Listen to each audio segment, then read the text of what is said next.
Hi, I'm Shashank Bhargava, and you're listening to Three Things, the Indian Express news show.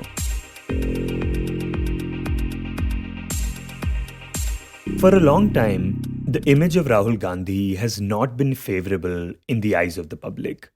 And this has been the case since even before the BJP came to power in 2014. The image of Rahul Gandhi as sort of a pappu, which is now a popular term, it started gaining ground when the UPA was in power. That's Manoj CG, and he reports on the Congress for the Indian Express. Rahul became an MP in 2004 for the first time. He was drafted into the party as a general secretary in charge of Uttar Pradesh and in charge of the frontal organizations like Youth Congress, NSUI and all during the time of UPA 1 only. And the first face-off was within the party when he tried to democratize the Youth Congress. So the first of the negative stories, so to say, the Antirahul stories about how he is messing up with the organization, it started coming from within the Congress only. The BJP, of course, capitalized on that. Congress का प्रत्याशी कौन होगा? चलेगा पप्पू? नहीं बनाएंगे पप्पू को। जिस तरह की कुंद बुद्धि से भरपूर ये पप्पू जी के इस तरह के बयान आ रहे हैं, इस तरह की का व्यवहार हो रहा है। आपके लिए मैं पप्पू हूँ, आपके लिए मैं अलग अलग गाली दे सकते हो, मगर मेरे अंदर आपके खिलाफ इतना सा भी गुस्सा, इतना सा भी क्रोध, इतनी सी भी नफरत नहीं है। So once the BJP started, this campaign through, social media or WhatsApp or whatever channels they had, surprisingly, there was not much counter coming from within the Congress. Manoj says that at this time, people within the Congress were actually agreeing to what the BJP was saying about Rahul Gandhi. Some of them, in fact, were relishing, on that criticism. When he was branded as a pappu, he was branded as a reluctant prince, he was branded as a non-serious politician. Many of the Congress leaders then would, in private agree, and they were relishing on that. It's much later, after 2014, that most of the senior leaders realized that the party's fortunes are directly linked to his image. Because after all, whatever said and done, whether he's a prime ministerial candidate, whether he's a prime ministerial face, whether he's a party president, in public opinion, in public perception, he is the leader of the Congress party who is supposed to take on Mr. Modi. So then there is a realization that his image needs to be, spruced up. With that kind of a battered image, the Congress will go nowhere. And plus, he says that after the BJP came to power in 2014, Rahul himself contributed to this ongoing criticism. Because of his frequent foreign travels, the image turned from pappu to a non-serious politician, who is an absentee politician, who is not in India when crucial political developments happen, who takes very, less interest in the mundane organizational activities. He doesn't travel to states. He only travels to states when there are elections. That too, he will go to one particular rally, address a rally and come back. So this criticism post 2014 was that he was not taking active interest. We are here to talk about the frequent foreign travels of Rahul Gandhi. As per the information available with me, he has traveled at least on 16 occasions abroad in the last 5 years since 2014. This is something that everyone has noticed. He's a non-serious politician and he works less and takes more breaks. He became the vice president in 2013 and he became the president in 2017. So till 2019, after he resigned as president, he was the number 2 and the number 1 in the party. So he was supposed to travel to states. The Congress was getting battered in election after election. He was to, inject that fresh energy into the party.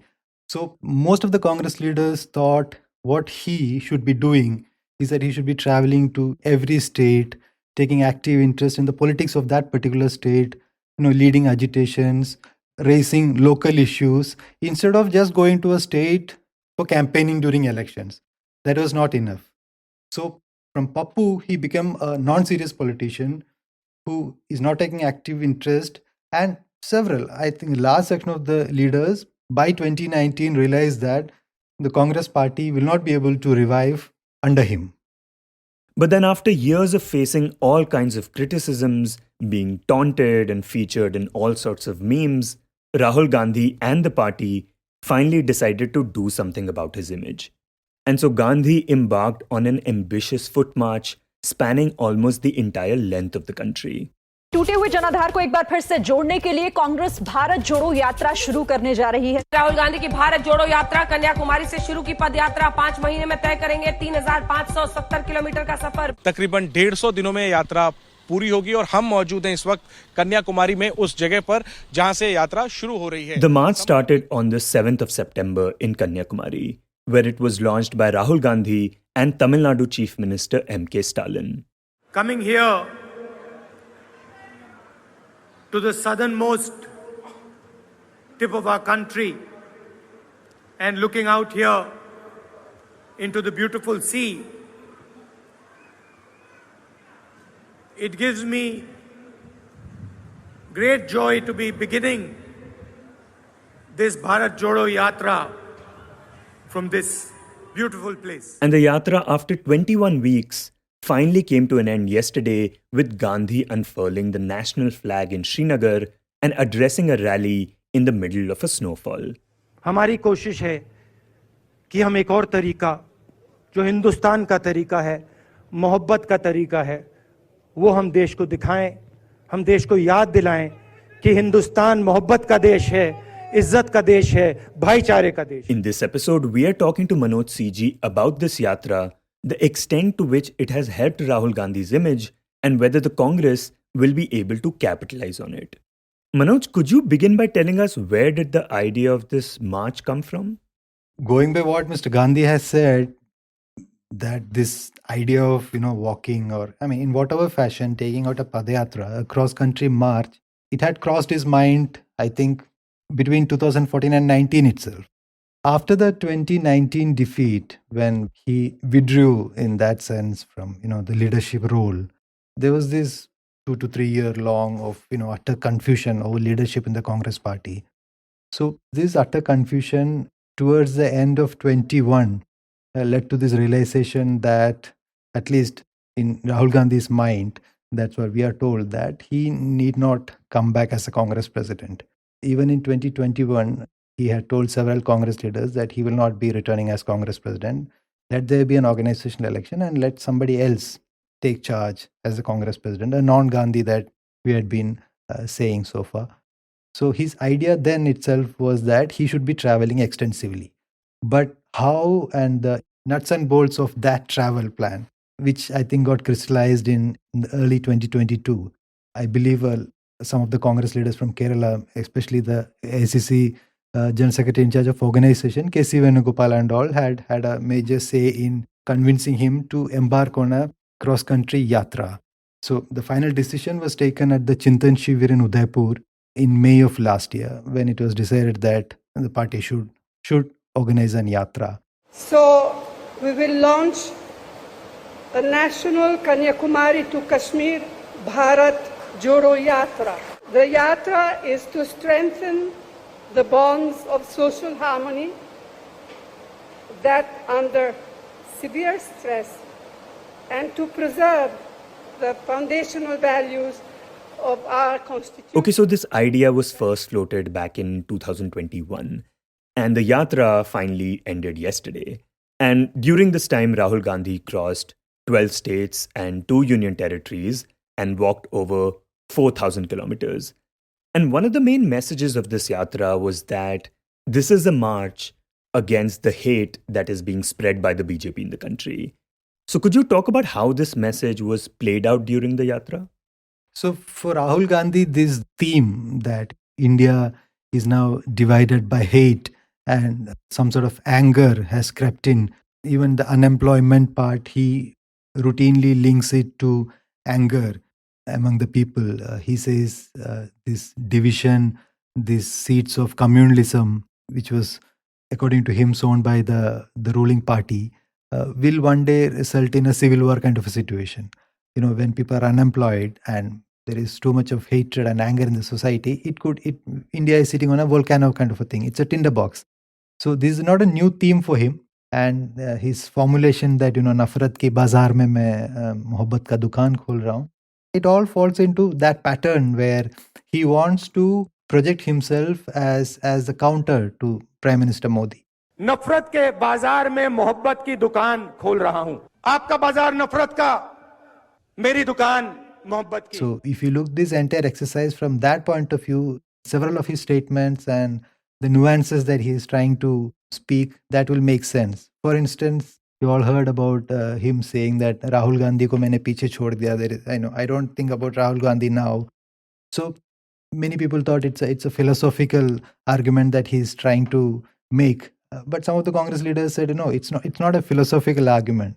The larger message that perhaps he's trying to convey is that Prime Minister Modi is so self-obsessed. He is all the time worried about his image, creating a larger-than-life persona.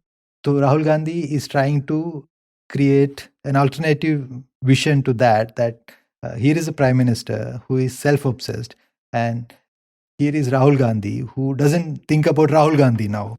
He is now thinking about the people, thinking about the country and all. Rahul Gandhi आपके दिमाग में है, मैंने मार दिया उसको, वो है ही नहीं, मेरे माइंड में है ही नहीं, गया वो, गया। जिस व्यक्ति को आप देख रहे हो वो राहुल गांधी नहीं। So every statement of his, despite all the pronouncements of the Congress and articulation of the Congress that it's not political, it's not electoral, it's not a rebranding exercise, this entire yatra is an attempt to project Rahul as the alternative to Modi. And Manoj, now after having walked over 4,000 kilometers and crossing these 12 states and sporting this rather rugged beard, how much has this changed Rahul Gandhi's image in the eyes of the public? The only change I could say is that the criticism that he is sitting in some AC room in Delhi doing his politics, he's least interested in organizational affairs, he just vanishes to some foreign destination every now and then. So from that point of view, that perception may have changed a bit, that he's actually doing some hard work after 8 years, after countless defeats in assembly elections to back-to-back defeat in Lok Sabha general elections. Actually, he is doing some exercise which is aimed at, energizing the party, energizing the cadre. He is meeting leaders. Because another major criticism about Rahul Gandhi was regarding his access, that, he doesn't meet leaders. Many of the Congress leaders who have quit the party in the last 8 years have come out of the party and said the same thing, that, he's not accessible. The leadership is not accessible. It was always aimed at Mr. Gandhi. So through this, there are multiple messages that Rahul Gandhi is trying to convey. One is the question of accessibility. Now he is traveling through every state. He is meeting leaders, not just the state leaders, district leaders, block level leaders, village level leaders, and several delegations are meeting him.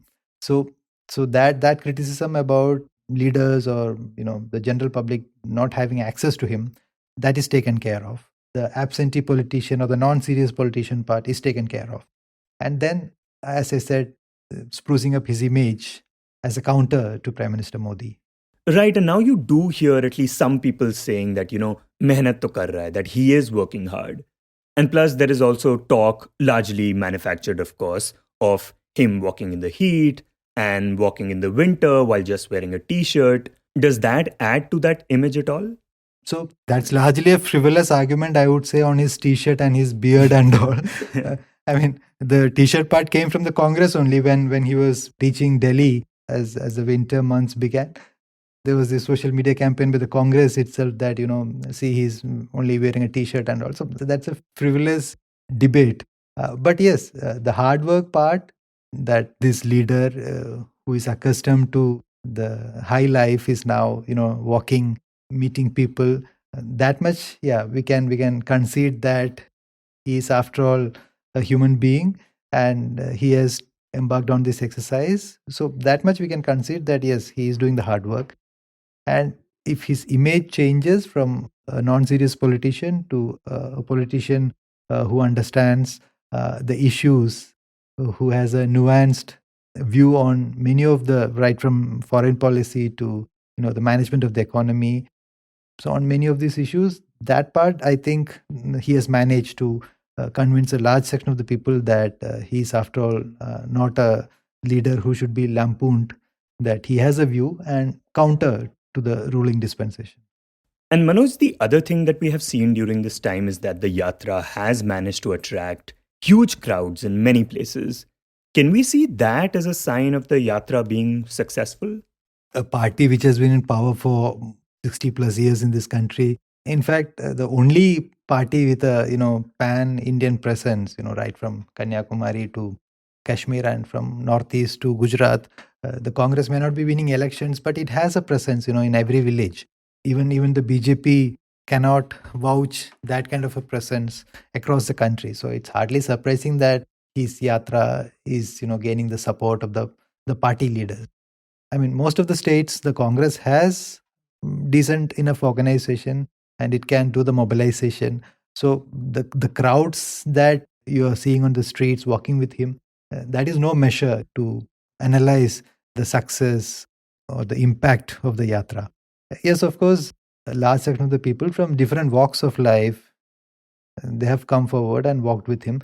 But again, the people who have walked with him are mostly the liberals, that if you can bracket them into that kind of a classification, they have always been the pro-Congress or, anti-BJP. So the 19% votes that the Congress got in the last Lok Sabha elections, the party will have to add at least 10% to that to give a fighting chance to the BJP in the next Lok Sabha elections. So the question is whether he has been able to attract those sections, those people who had voted for the BJP, who have been voting for the BJP since 2014.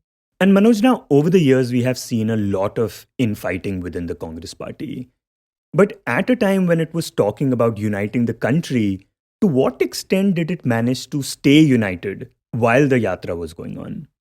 Factionalism in states or even at the national level is not new for the Congress, or it's not new for the BJP either. It may not be coming out in that fashion in the BJP now because it's a ruling party. They have a different mechanism of operating. But in Congress, it's not a new story. So in that sense, when the yatra was passing through each state, it is worth noting that the leaders at that point of time sang their differences and they remained united to make the yatra a success. But to say that the yatra has united the entire Congress organization would be erroneous. Factionalism will remain. Of course, the only difference is that the Congress, which was listless, which had no clue as to what the leadership is doing and what is his thinking as far as revival is concerned, the yatra has given them a hope that finally things are falling in place. The leadership is out on the street trying to revive the party. Let's be part of it. Let's all work together to revive the party. In that sense, the yatra has been a major success. And during this time, Rahul Gandhi also made a push that opposition parties should come together to present an alternative vision to the BJP. Has there been any success on that front? There is no forward movement, at least now. I mean, as we speak today, although the Congress has invited Mallikarjun Kharge, the Congress president has invited, at least 23 political parties to the event in Srinagar, on the conclusion event in Srinagar of the yatra. So that is the first step. But again, it's a realization. So there have been several learnings, I think, as far as Rahul Gandhi is concerned. So if you remember his statement in Udaipur after the Chintan Shivir, where he said only the Congress can challenge the BJP because only it has a pan-Indian ideology and the framework to take on the BJP. He still is convinced about that fact. But over the last 3-4 months, he has nuanced his articulation to an extent that he now talks about, giving respect to other opposition parties and asking all of them to come together to take on the BJP. This alternative vision that you asked, he has so far not presented a coherent alternative vision. But again, this is a realization that, merely attacking the government on a day-to-day basis and then going to the people seeking votes will not help. You have to provide a vision. Yeah, in the past, you've written that the Congress lacks a larger narrative that the BJP seems to have. So this realization that, the Congress needs a narrative, then that the narrative cannot be that you should vote for Congress because Modi is bad or the BJP is bad or the government is bad. That will not help. You have to present a credible alternative in terms of vision, a narrative, and a story.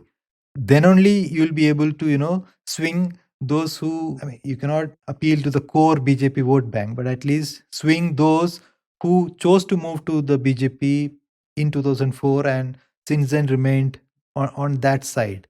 So for that you need a narrative. If you look at the Himachal Pradesh assembly elections, it's a small example, but the Congress ran that election completely based on local issues, be it on the old pension scheme, be it on the 1500 rupees promised to every women of every household. So there was a story. There was a Congress story.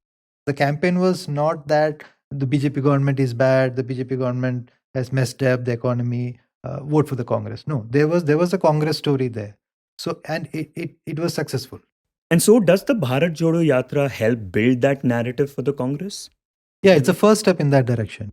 The first step was to send a message. That has been done rather successfully to the organization. Now the second step and the third step and the follow-up action would be to keep this momentum going. And Manoj, now let's talk about another interesting thing that we have seen during this yatra. And by that I mean how Rahul Gandhi has been engaging with religion, which is something that the Congress has been reluctant to do in the past, right? Because at least the top leadership wants the party to be seen as a secular party. And they've always said that engaging with religion that way is something that the BJP does. But at this time, we have seen Rahul Gandhi talk about religion in his own way. Could you talk a bit about that? Since the 2014 defeat, after that, if you remember, the Congress had set up a committee headed by Mr. A.K. Antony. The report of that committee is not out. Nobody has seen it, not even the Congress Working Committee members.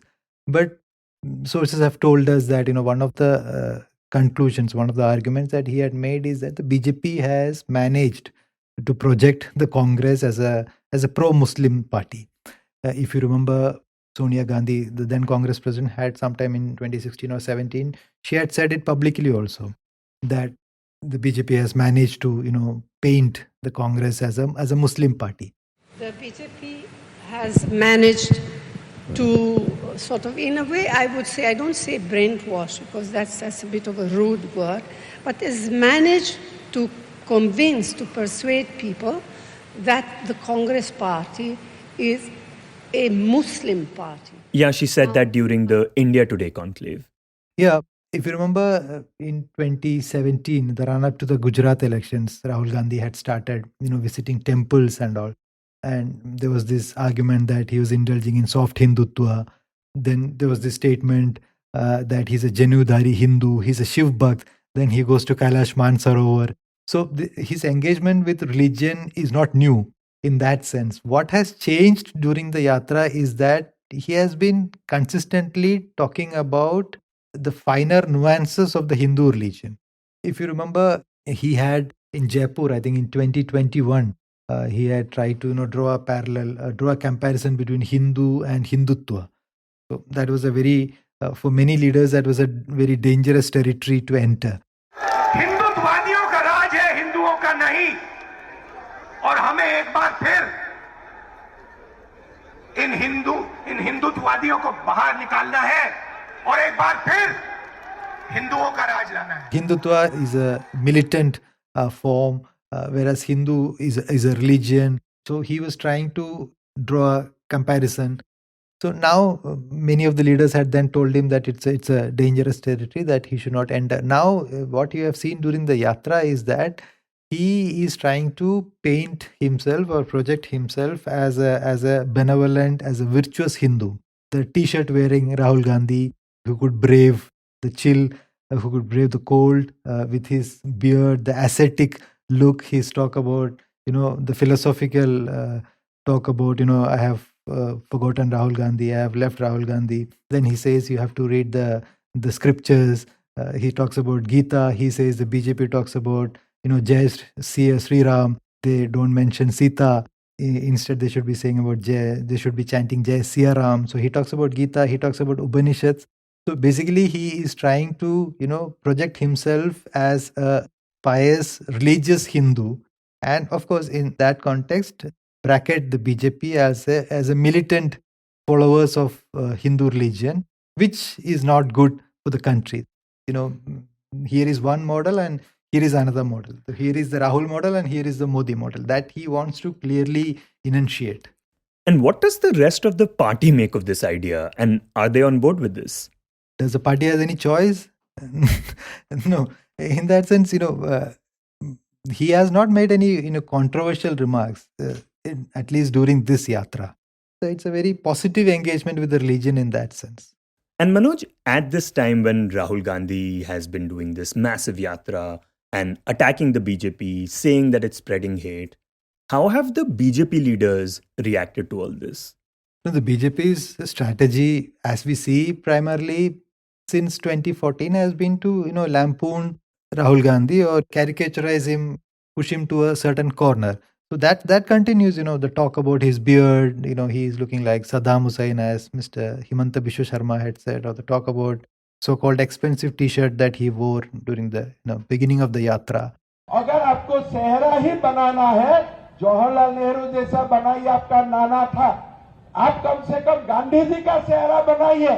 कहाँ सद्दाम हुसैन जैसा सेहरा बना के देश में घूम रहा है? ये कैसा, आप क्या कर रहे हैं देश में? So they have tried to do all that. Yes, of course, there is no significant or very deep criticism of the yatra so far. And why should the BJP criticize? If you think from a BJP point of view, why would they give that much importance to an opponent who is doing all this to upstage them?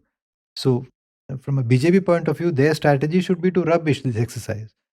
And on and off say that, it's not a Bharat Jodo Yatra, it's a Bharat Todo Yatra. He is trying to divide the country and all. But they have been doing that. They are working to their strategy. And this on and off comments about the Yatra trying to divide the country, that we have seen coming from the BJP. Right. So let's say if PM Modi does react to the yatra, he will inadvertently make Rahul the viable alternative. Yeah, but he will... I still think that he will at some point of time. I mean, it will not be a reaction to the yatra. He will, of course, be, giving his take on it. But again, it will not be to, elevate Mr. Gandhi as a challenger to Modi. Why would the BJP do that? Even a criticism of the yatra or criticism of the Rahul Gandhi, which I am sure the Prime Minister will come at some point of time, Mr. Amit Shah or Mr. JP Nadda will come at some point of time, will be to, rubbish this whole exercise. And so, Manoj, finally, to what extent do you think this massive exercise will help the Congress party electorally? Right from day one, the yatra, the Congress has repeatedly said, both the Congress and Rahul Gandhi has repeatedly said, this yatra has nothing to do with, electoral politics. They have sort of delinked the yatra from elections. But ultimately, the Congress is not an NGO. They have to fight elections. It's a political exercise, and what is the ultimate aim of this political exercise is to win elections and win back power. Now the challenge before the Congress is to win back a large section of the people who have moved to the BJP. And how do you do that? How do you do that? By raising issues, relevant issues, issue of unemployment. The Congress feels that there is disenchantment among a large section of the urban youth, that the employment opportunities are drying up. There is unhappiness among the rural poor. He has spoken about, talked about farmers. The three agriculture laws that the government brought in and then withdrew. So, and during the yatra, right from Kanyakumari to now in Jammu and Kashmir, he has met nearly 100 groups of various groups in the sense that fishermen, for instance, industry groups, for instance, students, for instance. So these focused interactions is a way to convey to these groups, who of course represent a section of the population, that the Congress will have a vision for them. So the entire exercise is electoral. How it will turn into votes, we will have to wait and watch. You were listening to Three Things by the Indian Express. Today's show was edited and mixed by Abhishek Kumar and was produced by Utsa, Sarmin, Anviti Singh and me, Shashank Bhargava. If you like the show, then do subscribe to us wherever you get your podcasts. You can also recommend the show to someone you think will like it. Share it with a friend or someone in your family. It's the best way for people to get to know about us. You can also tweet us at Express Audio and write to us at podcast@indianexpress.com.